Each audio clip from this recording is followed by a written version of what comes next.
Hello दोस्तों, मेरे YouTube channel में आपका स्वागत है। प्लीज़ मेरे वीडियो को लाइक करें और मेरे चैनल को सब्सक्राइब करें। Thank you. प्रिया एक टक सीलिंग को देख रही थी और फिर उसने एक नज़र प्रतीक की ओर देखा। प्रतीक को गहरी नींद में सोते देखकर वह धीरे से बेड से उठी और जमीन पर पड़ी प्रतीक की शर्ट पहनकर वह बालकनी में जाकर उसने अपने फ़ोन से किसी को कॉल मिला दिया। 2 रिंग में ही कॉल उठा लिया गया और वहां से एक भारी पर शांत आवाज आई जो तंज कसते हुए बोला, क्या बात है आज प्रिया मैडम को हम जैसों की याद कैसे आ गई? प्रिया उसकी बात को अनसुना करते हुए ऑर्डर देते हुए बोली, एक लड़की की डिटेल निकलवानी है, उसका नाम नित्या है। वह आदमी हंसते हुए बोला, मैंने सोचा था कि एक बार हाल चाल तो पूछोगी, खैर कोई बात नहीं, तुम्हारा काम हो जाएगा। इतना बोल प्रिया के आगे की बात बिना सुने ही उसने फोन रख दिया। प्रिया एक टक फोन स्क्रीनिंग की ओर देखते हुए बोली, मैंने ये हक कब का खो दिया और बहुत आगे आ चुकी हूँ। प्रिया एक टक चांद को देखने लगी और बोली, नित्या तुम इस चांद की तरह ही सुंदर हो, बस मेरा अंदाजा गलत निकले, वरना इस चांद के दाग को सबके सामने कैसे लाना है ये प्रिया अच्छे से जानती हैं। सब चांद की तारीफ तो करेंगे लेकिन साथ ही उसके दाग की भी बुराई। प्रिया प्रतीक के पास आई और प्रतीक के सीने पर सर रखकर अपनी आंखें बंद कर ली।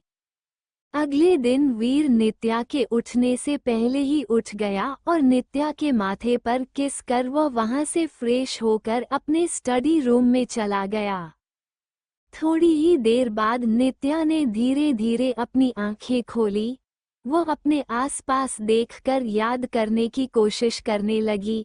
तभी उसे धुंधला सा याद आया कि राघव ने उसे जबरदस्ती कार में बैठा लिया था और उसके साथ जबरदस्ती करने की भी कोशिश कर रहा था, लेकिन इसके आगे उसे कुछ भी याद नहीं आ रहा था। तभी उसकी नज़र अपने कपड़ों पर गई और वह चिल्ला उठी और रोने लगी। नित्या की चीखने की आवाज पूरे विला में गूंज उठी। सरला जो कि खाने का बाइट लेने ही वाली थी, यह आवाज सुनकर वह डर गई और जल्दी से वह वीर के कमरे की ओर भागी जहां नित्या थी। अनंत जो अभी ही विला में आया था, वह भी नित्या के रोने की आवाज सुनकर जल्दी से वीर की कमरे की ओर भागा। सरला हाँफते हुए अनंत से सवाल करते हुए बोली, कहीं भाई ने उस लड़की को मारा तो नहीं होगा ना? अनंत जवाब देते हुए बोला, तुम पागल हो? तुम्हें पता है ना तुम्हारे भाई लड़कियों पर हाथ नहीं उठाते। वो दोनों ही बात करते करते रूम में पहुंच गए। दोनों ने रूम में नजरें फिराई। जहां नित्या रो रही थी वहां वीर नहीं था। सरला अनंत को देखते हुए बोली, लगता है ये घबरा गई है। मैं इसे संभालने की कोशिश करती हूँ, तुम जल्दी से भाई को ढूंढ कर लाओ। प्रतीक ने हाँ में सर हिलाया और वह वहां से चला गया। सरला अंदर आई और नित्या के सामने बैठते हुए बोली, क्या हुआ, तुम रो क्यों रही हो? नित्या को लगा सरला राघव की बहन है, इसलिए वह और भी ज्यादा तेज रोने लगी। सरला ये देख और भी ज्यादा परेशान हो गई और फिर से नित्या को चुप कराने की कोशिश करते हुए बोली, देखो अगर तुम ऐसे ही रोती रही तो मुझे कैसे पता चलेगा तुम किस लिए रो रही हो और फिर तुम्हारी प्रॉब्लम कैसे सॉल्व होगी? नित्या सिसकते हुए बोली, वो तुम्हारे भाई ने मेरे साथ जबरदस्ती करने की कोशिश की। इतना बोलकर नित्या फिर से जोर जोर से रोने लगी। नित्या की बात सुनकर सरला एक बार के लिए हैरान हो गई और फिर उसने आगे बढ़कर नित्या को गले लगाकर उसके बाल सहलाते हुए बोली, तुम चुप हो जाओ पहले। मुझे लगता नहीं है कि मेरा भाई ने ऐसा कुछ किया है, और अगर उसने ये हरकत की है तो मैं सच में तुम्हारे साथ हूँ और मैं दादाजी से कहकर उन्हें पनिशमेंट जरूर दिलवाऊंगी। तुम बस शांत हो जाओ। सरला की बात सुनकर नित्या ने रोना तो बंद कर दिया था, लेकिन वो अभी भी हल्का हल्का सिसक रही थी। अनंत भागकर स्टडी रूम में गया और वो जल्दी से अंदर गया। दरअसल स्टडी रूम साउंड प्रूफ है, अंदर की आवाज ना तो बाहर जा सकती है और ना ही बाहर की अंदर, इसलिए वीर को भी नित्या के चिल्लाने की आवाज नहीं सुनाई दी। अनंत जल्दी से हौंफते हुए बोला, बॉस नित्या रो रही हैं। अनंत की बात सुनकर वीर, जो कि लैपटॉप में काम करने में बिजी था, वह जल्दी से खड़ा हुआ और बाहर की जाने लगा, लेकिन अनंत के पास रुक कर बोला, वह तुम्हारी लेडी बॉस है तो अगली बार से उसे मैडम या भाभी बोलना। बिना अनंत का रिएक्शन देखे वीर जल्दी से अपने कमरे की ओर बढ़ गया। अनंत अभी भी वही भूत बनकर खड़ा रहा और वीर की बात को रिपीट करते हुए बोला, मैडम या भाभी बोलना मतलब क्या है, और हैरानी भरे आवाज में बोला, अगर वह लेडी बॉस है तो फिर बॉस दादाजी के पसंद की लड़की से हाँ क्यों बोला। अनंत अपने बाल खींचते हुए बोला, आह, एक दिन ये दादा पोता मुझे मिलकर पागल करके छोड़ेंगे। वीर वहां पहुंचा तो उसने देखा कि सरला नित्या को गले लगाए उसके बालों को सहला रही है। सरला को नित्या के पास देखकर वीर को अपने दिल ही दिल में जेलसी महसूस हुई। जेलसी को छुपाते हुए वीर रौबदार पर ठंडी आवाज में बोला, हो क्या रहा है यहाँ पर। सरला और नित्या दोनों ही दरवाजे की ओर देखने लगी। जहां नित्या वीर को देखकर हैरान थी तो वहां सरला अपने भाई को देखकर आग बबूला हो गई। सरला में ना जाने कहां से हिम्मत आए और वह वीर के सामने हाथ बांधते हुए खड़ी हो गई और गुस्से से घूरते हुए बोली, भैया, आपसे ये उम्मीद नहीं थी। मुझे नहीं लगा था कि आप किसी लड़की के जबरदस्ती करोगे। सरला की बात सुनकर वीर की भौहें तन गई और वह गुस्से से बोला, ये किसने कहा तुम्हें। अपने भाई की गुस्से भरी आवाज सुनते ही सरला की हिम्मत जवाब दे गई और वह हकलाते हुए नित्या की ओर इशारा करते हुए बोली, इस लड़की ने। नित्या ऐसे ही वीर की दमदार आवाज सुनकर डर गई थी, लेकिन सरला को अपनी ओर इशारा करते देख तो उसके पसीने छूट गए और वह हकलाते हुए सरला से सवाल करते हुए बोली, क्या तुम्हारे भाई ये है, राघव नहीं। सरला जवाब देते हुए बोली, मेरे भाई का नाम राघव नहीं, वीर प्रताप सिंह है। नित्या का सवाल सुनकर सरला को थोड़ा बहुत समझ आने लगा और उसे खुद से गुस्सा आने लगा कि वह बिना जाने ही अपने भाई को गलत कैसे बोल सकती हैं। आखिर सरला सॉरी बोलने के लिए आगे बढ़ी ही थी कि वीर कोल्ड आवाज में बोला, जस्ट लीव। सरला की आंखों में आंसू आ गए और वह बिना कुछ बोले ही वहां से चली गई। वीर धीरे धीरे नित्या की ओर बढ़ने लगा। नित्या की तो डर के मारे ही सांसें ऊपर नीचे होने लगी। वीर नित्या के पास रुका और शर्द आवाज में बोला, तुम्हें कैसा लग रहा है। नित्या, जिसे लग रहा था कि गलत इल्जाम लगाने पर वीर उसे डांट लगाएगा, लेकिन वह तो उसकी तबीयत के बारे में पूछ रहा है, वह हैरानी की वजह से कोई जवाब नहीं दे पाई। वीर नित्या को घूरते हुए कोल्डली बोला, लगता है तुम्हें एक बार में कुछ समझ नहीं आता। नित्या मुंह बनाते हुए बोली, समझ आता है मुझे सब। वीर बोला, तो फिर जवाब क्यों नहीं दिया। नित्या बोली, वो। वीर इरिटेट होते हुए बोला, बकरी की तरह वो मैं मत करो।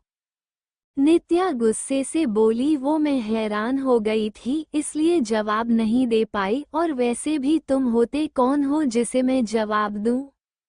नित्या की बात सुनकर वीर को गुस्सा आ गया और वह गुस्से से बोला, लगता है तुम भूल गई, रात को मैंने ही तुम्हारी जान बचाई थी। नित्या हैरान हो गई, लेकिन उसने दिमाग पर जोर देकर सोचा तो उसे याद आया कि एक लड़के से उसने हेल्प मांगी थी, लेकिन ना जाने क्यों उसे ना तो वह लड़का क्लियर याद आ रहा था और ना ही आगे का कुछ। नित्या को अपने दिमाग पर जोर देते देख वीर नित्या का मजाक उड़ाते हुए बोला, ज्यादा दिमाग पर जोर ना दो, ऐसे ही घुटनों में है और क्या पता ज्यादा जोर देने से वही खत्म हो जाए। नित्या को वीर की बात पर गुस्सा तो बहुत तेज आया, लेकिन गुस्से का घूंट पीते हुए बोली, तुमने मेरी इज्जत बचाई इसलिए तुम्हारी ये बात को मैं जाने देती हूँ। बाय द वे, धन्यवाद उन लोगों से मेरी इज्जत बचाने के लिए। वीर ने इतराते हुए अपने बालों में हाथ फेरा। ये देखकर नित्या चीढ़ कर बोली, तुम कितने बेशर्म हो, धन्यवाद के बदले में वेलकम भी बोलना होता है, और ये भी कि ये मेरा फर्ज था, तुम्हें धन्यवाद कहने की जरूरत नहीं। वीर नित्या की बात का जवाब देते हुए बोला, सही कहा, तुम मेरी होने वाली पत्नी हो, तुम्हारी इज्जत का ध्यान मैं नहीं रखूंगा तो कौन रखेगा भला, लेकिन तुम्हारा ये सूखा सूखा धन्यवाद पसंद नहीं आया। नित्या इरिटेट होते हुए बोली, ये सूखा सूखा धन्यवाद क्या होता है, मैंने थैंक्स बोल दिया, तुम्हें रखना है रखो, तुम्हारी मर्जी है। एक मिनट, तुमने क्या कहा अभी, होने वाली पत्नी? वीर ने हाँ में सर हिला दिया। नित्या गुस्से से बोली, तुम्हारा क्या दिमाग खराब हो गया है या कोई दिमाग का स्क्रू निकल गया है जो ऐसी बहकी बातें कर रहे हो?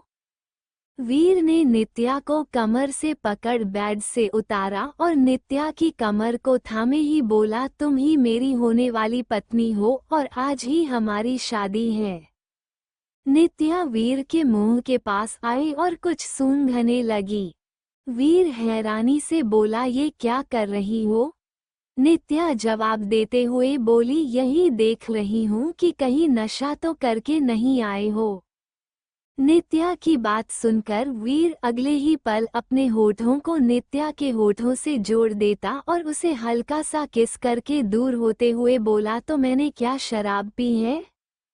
नित्या जो वीर के एक्शन से हैरान हो गई थी, उसने ना में सर हिला दिया, लेकिन अगले ही पल उसके सीने पर मुंह के मारते हुए बोली, तुम्हारी हिम्मत कैसे हुई मुझे किस करने की?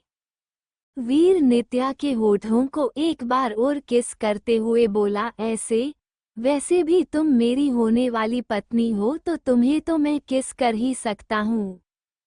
नित्या वीर को खुद से दूर करते हुए बोली, मैं तुम जैसे सरफिरे लड़के से बिल्कुल भी शादी नहीं करूंगी, वैसे भी मैं किसी और से प्यार करती हूँ।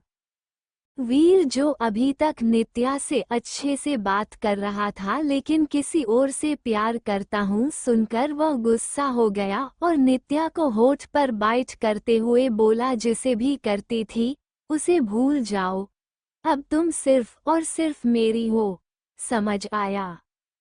बाइट करने की वजह से नित्या कराह उठी और उसकी आंखों में आंसू आ गए। वीर अपनी बात को कंटिन्यू करते हुए बोला, अभी थोड़ी ही देर में तुम्हारी मम्मी का कॉल आएगा और वो तुम्हें शादी के लिए पूछेगी तो हाँ कर देना। नित्या वीर को दूर करते हुए बोली, तुम आखिर होते कौन हो जो मुझ पर हक जता रहे हो? और क्यों सुनूं तुम्हारी बात? मुझे नहीं करनी शादी, ना तुमसे ना किसी और से। दूसरी ओर दादाजी अपने लिविंग एरिया में बैठे हुए किसी के आने का बेशर्मी से इंतजार कर रहे थे। तभी वहां साधारण से कपड़े पहने हुए एक आदमी, उनकी पत्नी और उनका बेटा अंदर आते हैं। पति पत्नी और उनका लड़का तो घर की चकाचौंध देखकर हैरान हो गए। वो लड़का जिसका नाम अमन था, वो अपने माता अर्चना और पिता ललित से बोला, माँ पापा ये घर तो किसी महल से भी ज्यादा सुंदर है, अगर दीदी की शादी यहाँ हो गई तो वह राज करेगी। दरअसल यही नित्या के माता पिता और उसका भाई है। आखिर नित्या के परिवार वाले वीर के दादाजी को कैसे जानते हैं, ये तो हम अगले आने वाले एपिसोड में ही जानेंगे। तो आप सभी नित्या और वीर की शादी के लिए एक्साइटेड है या नहीं, कमेंट करके जरूर बताएं। आगे की कहानी के लिए बने रहे हमारे साथ इस कहानी में।